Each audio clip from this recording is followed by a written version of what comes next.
কতটা ভয়াবহ হলে ক্ষমতার প্রতিহিংসা এমন রূপ নিতে পারে, এই প্রশ্নই আজ ঘুরছে মানুষের মনে। বাংলাদেশের সবচেয়ে জনপ্রিয় রাজনৈতিক নেত্রী সাবেক প্রধানমন্ত্রী বেগম খালেদা জিয়াকে মিথ্যা এবং রাজনৈতিক উদ্দেশ্যে প্রণোদিত মামলায় কারাবন্দী করেই থেমে থাকেননি তৎকালীন শেখ হাসিনা সরকার। তাকে এমন এক অমানবিক পরিবেশে আটকে রাখা হয়েছিল যেখানে প্রতিদিনের জীবনই ছিল এক নিঃশব্দ নির্যাতন।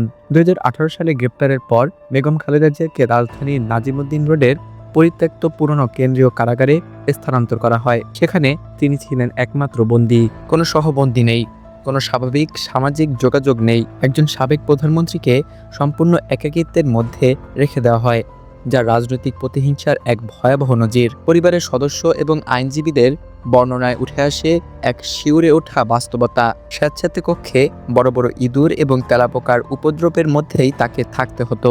বসবাসের অনুপযোগী সেই পরিবেশে দিনের পর দিন কাটাতে হয়েছে দেশের একজন নির্বাচিত সরকার প্রধানকে।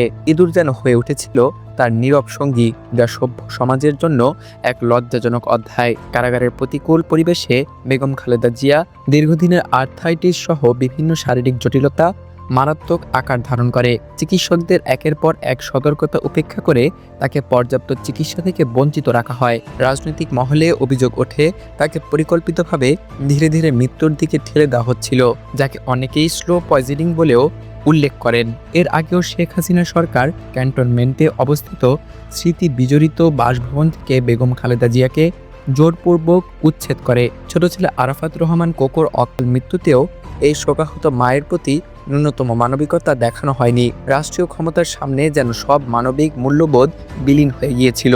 নেটাগরিকরা ক্ষোভ প্রকাশ করে বলেছেন, ব্রিটিশ আমলের জরাজীর্ণ কারাগারে তাকে বিল করে মৃত্যুর মুখে ঠেলে দেওয়ার নীল নকশা বাস্তবায়ন করেছিল হাসিনা প্রশাসন। তবে মহান আল্লাহর অশেষ মেহেরবানিতে তিনি সেই শাসকের পতন দেখে যেতে পেরেছেন। এটিকেই অনেকে ইতিহাসের নীরব বিচার হিসেবে দেখছেন।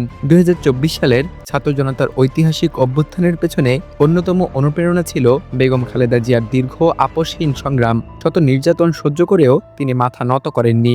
দল মতের ঊর্ধ্বে উঠে তিনি আজও সাধারণ মানুষের কাছে সাহস, ঐক্য এবং প্রতিবাদের এক অমর প্রতীক। বেগম খালেদা জিয়ার কারাবন্দী জীবনের এই অধ্যায় শুধু একটি ব্যক্তিগত ট্র্যাজেডি নয়, এটি বাংলাদেশের রাজনৈতিক ইতিহাসে ক্ষমতার নিষ্ঠুর ব্যবহারের এক কালো অধ্যায়। ইতিহাস হয়তো সময় নেয়, কিন্তু ভুলে যায় না।